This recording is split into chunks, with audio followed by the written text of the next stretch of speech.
Hi friends, வாழ்விக்கும் கல்வி நம்மளோட கல்வியோட தன்மைகளை பொறுத்து தான் இந்த பாடத்தில் நம்ம பார்க்க போகிறோம்.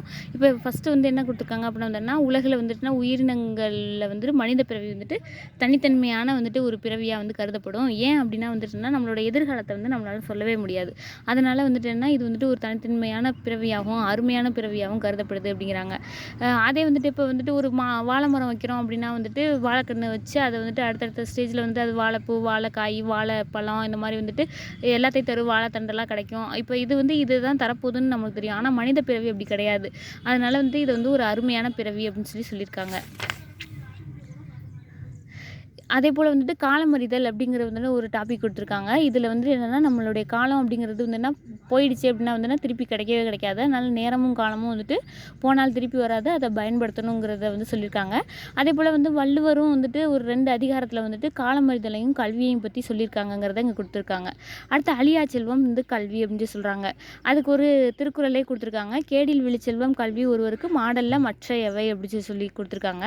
இது பொருள் பின்வரும் நிலையணி, இது என்னுடைய அணின்னு பார்க்கும்போது இது என்ன அப்படின்னு பார்க்கும்போது நம்மளுடைய செல்வங்கள்லேயே சிறந்த செல்வம் அப்படின்னு பார்க்கும்போது கல்வி தான். மற்ற செல்வம் எல்லாம் செல்வமாகவே கருதப்படாது அப்படின்னு சொல்கிறாங்க.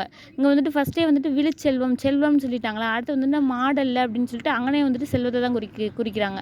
அப்போ ரெண்டுமே செல்வத்தை சொல்லுது. அப்போ அதனால தான் இது பொருள் பின்வரும் நிலையணியாக கருதப்படுது. அடுத்து ஒளி விளக்கு. ஒளி விளக்கு அப்படின்னு பார்க்கும்போது கல்வி இல்லாத வீடு என்னன்னா விளக்கு இல்லாத வீடாக கருதப்படும். அதனால் கல்வி தான் முக்கியமான ஒன்றா கருதப்படுதுங்கிறாங்க. அடுத்து கற்றவர்களுக்கும் கல்லாதவர்களுக்கும் உள்ள ஒப்புமையை திருவள்ளுவர் சொன்னதை இங்கே பாடலாக கொடுத்து ஒரு குறள் கொடுத்துருக்காங்க. அது என்னென்னா விலங்கோடு மக்கள் அணையர் இலங்கு நூல் கற்றாரோடு ஏனையவர் அப்படின்னு சொல்லி குறிப்பிடுறாங்க. இப்போ என்னென்னா விலங்கையும் மக்களையும் கம்பேர் பண்ணோம்னா அது வேற வேற. அதே போல் இலங்கு நூலை கற்றவரையும் கல்லாதவரையும் கம்பேர் பண்ணோம்னா அதுவும் வேற வேற தான் அப்படின்னு சொல்லி சொல்கிறாங்க. இப்போ இது என்னன்னா எதிர் நிரல் நிறை பொருள் கோல் அப்படின்னு சொல்லி சொல்லப்படுது. ஏன் அப்படின்னா ஃபஸ்ட்டு விலங்கை சொல்லி அடுத்து மக்களை சொல்கிறாங்க. அதுக்கப்புறம் என்னென்னா கற்றவனை சொல்லி அடுத்து கல்லாதவனை சொல்கிறாங்க. ஃபஸ்ட்டு என்னென்னா விலங்கை சொன்னதுக்கு கற்றவனை சொல்லாமல் கல்லாதவனை தான் சொல்லியிருக்கணும். அதை மாற்றி சொல்லியிருக்கனால தான் இது எதிர் நிரல் நிறை பொருள்கோள் அப்படின்னு சொல்லி சொல்லப்படுது. அடுத்து என்னென்னா நம்ம எதாக இருந்தாலுமே நன்றியின் பால் உயிப்பது தான் அறிவு, அதுதான் சிறந்ததாக இருக்கும் அப்படிங்கிறத வள்ளுவர் ஒரு குறளில் சொல்லியிருக்காங்க அப்படிங்கிறத குறிப்பிடுறாங்க. அடுத்து கல்வியும் பள்ளியும் அப்படிங்கிறாங்க. நம்மளோட எதிர்காலத்தை நிர்ணயிக்கிறதே எது அப்படின்னா ஸ்கூல்ஸ், பள்ளிகள் தான். அதை என்ன பாரதியார் ஒரு கொட்டேஷன் சொல்லியிருக்காங்க.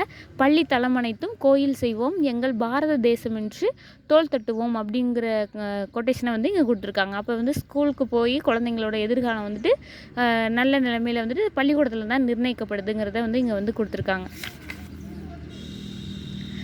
அடுத்து கற்க கசடற. நம்ம என்ன கல்வி கற்கிறோம் அப்படின்னா அதை தவறு இல்லாமல் கற்றுக்கணும், கற்றபடி நடக்கணும் அப்படிங்கிறது தான் திருவள்ளுவர் கற்க கசடற கற்பவை கற்றபின் நிற்க அதற்கு தக அப்படிங்கிற குறளில் சொல்லியிருப்பார். அதையும் இங்கே குறிப்பிட்டிருக்காங்க.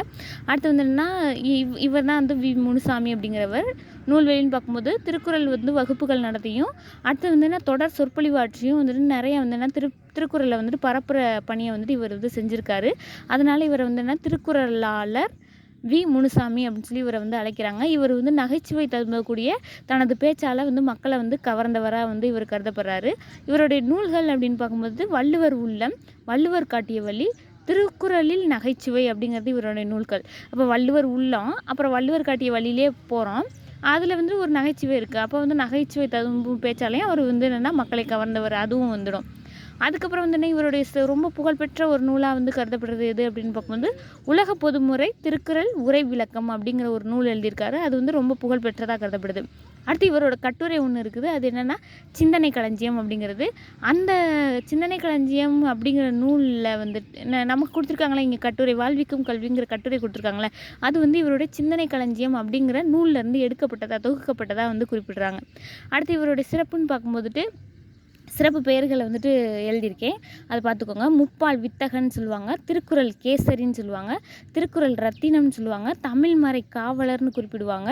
அடுத்து நகைச்சுவை இமயம் அப்படின்லாம் குறிப்பிடப்படுறவர் யார் அப்படின்னா இந்த திருக்குறளாளர் வி முனுசாமி அப்படிங்கிறவர் தான். அடுத்து 1 மார்க்கு. காலத்தின் அருமையான அருமையை வந்து கூறும் திருக்குறள் அப்படின்னா வந்து காலமறிதல். கல்வி இல்லாத நாடு டேஸ் இல்லாத வீடுனா விளக்கு இல்லாத வீடு. பள்ளி தலமனைத்தும் கோவில் செய்வோம்னு சொல்லி யார் சொல்லியிருப்பாங்கன்னா பாரதி சொல்லியிருப்பாங்க. உயர்வடைவோம் அப்படிங்கிறத வந்துட்டு நம்ம வந்து பிரித்தோம்னா உயர்வு கூட்டல் அடைவோங்கிறது கிடைக்கும். இவை கூட்டல் எல்லாம்ங்கிறத சேர்த்தோம்னா இவை எல்லாம் அப்படிங்கிறது கிடைக்கும். Okay friends, thank you.